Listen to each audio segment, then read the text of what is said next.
Let us dive down the world to the answers to your fitness questions.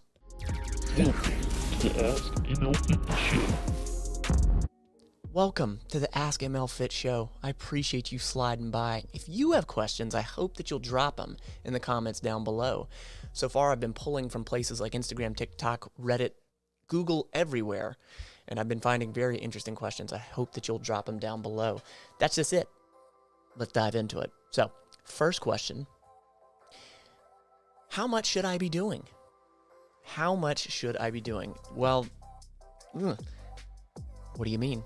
I have fairly light dumbbells, 4 kilograms. I'm an American. I barely know what that means. 2.2 times it. I get it.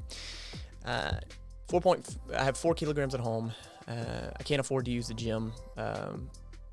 Any gym that's within 5 kilometers near me, respect. So it's the best I can do for the foreseeable future. I do 50 reps on each arm and then rest for 2 minutes and then do 50 more. Should I do more or keep it the same? I wonder what movement you're actually doing. Are you doing a bicep curl, some sort of skull crusher, or overhead press? Regardless, 50 reps is too much.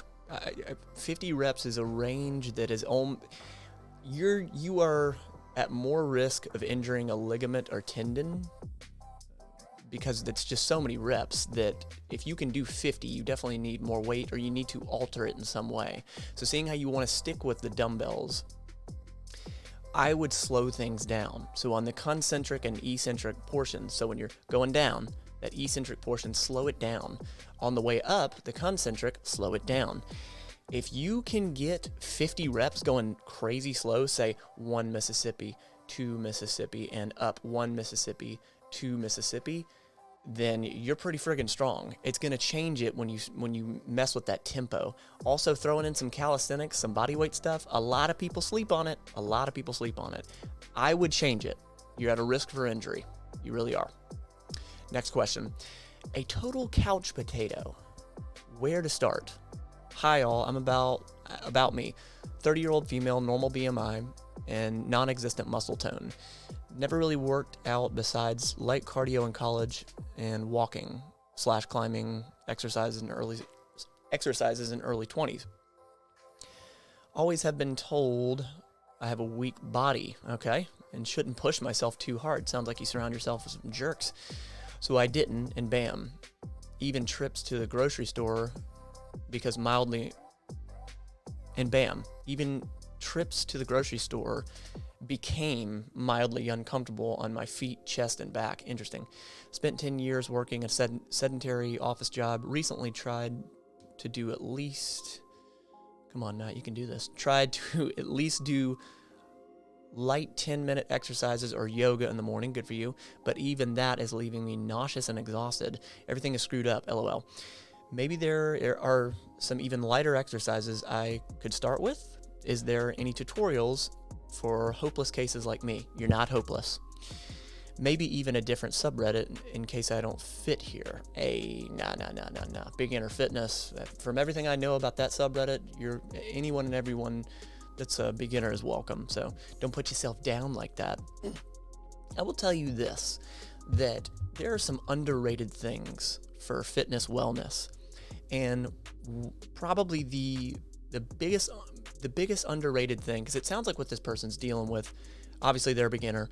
I am guessing that they are maybe in the obese category, because if they're going to the grocery store and they're getting winded from that, they're also having some pain. I'm wondering if it's from the joints, and I'm thinking you're overweight. So walking is probably the most underrated thing you can do for your body. And the reason I say this, of course I've seen this in fitness, but even in the healthcare world, what we do with open heart patients, the day that they have quadruple bypass or whatever, we have them walking within hours after they have had the surgery. So I am telling you, for almost every single body system, walking is so underrated. From a musculoskeletal standpoint, cardio, respiratory standpoint, it is so underrated. So I, honest to God, would start there. Apologies. If I were in your shoes, I would just do like you said, a light 10-minute exercise of walking. Keep up your yoga. Also focus on stretching, doing some things that might not be exerting yourself hardcore, but stretching is going to benefit you in numerous areas. So long story short, walking, continue the yoga, and stretching. That's what I'd be doing. And you're going to notice your stamina increase, your flexibility increase, and I really think that's going to help you. I really, really do. So couch potato, don't sweat it. You got this. You got this. Next question. Does green tea actually help in losing weight, or is it a myth? It's a good question. And it is a popular hack tip trick. And I have some science to back this up, but let's read through. Hey, 24-year-old female here trying to lose weight. Got it. I recently started working out and want to eat clean too. I'm assuming this is a beginner, and there's no shade to this person, but I've never been a fan of that concept of eating clean. Like, what does that mean? What does that mean? It's subjective, Again, no shade to this person, but that is the societal norms that we've brought about, and it bugs me. Define that. I've realized that if it's a flavor of my choice, I can have green tea once or twice a day, even though it's not my beverage of choice at all overall. What? I've realized that if it's a flavor of my choice, okay, got it. So if I could use it once or twice a day, but it's not my beverage of choice, okay. I would rather prefer hot chocolate or coffee any day, but I'm cutting down on sugar and caffeine.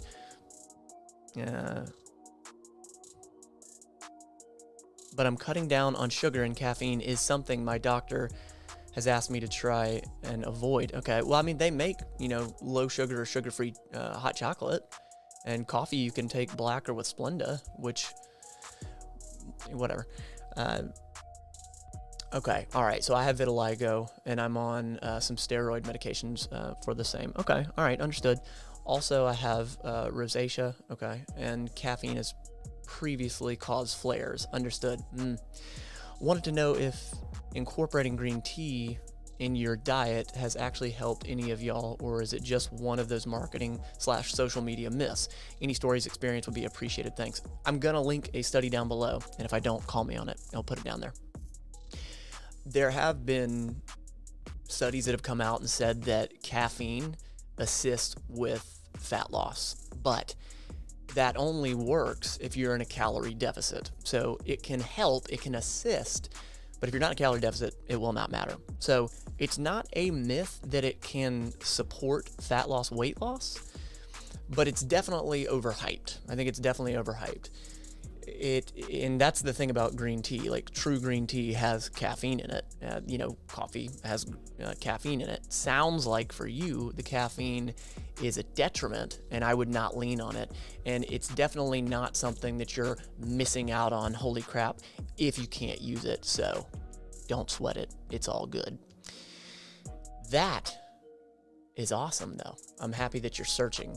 For you, if you're a beginner, if you're not a beginner, I want to know. Drop your questions down below. I would love to answer them. I don't know it all, but I've been in healthcare and fitness for 13 years, and I love this stuff. It's what I truly, truly enjoy doing. And if you're feeling like you're needing a fitness plan based in behavior change and science, that's exactly what I do. There's links down below. And thank you to the Mental Fit Mafia and the patrons. You mean so much to me. Thank you so much for supporting me.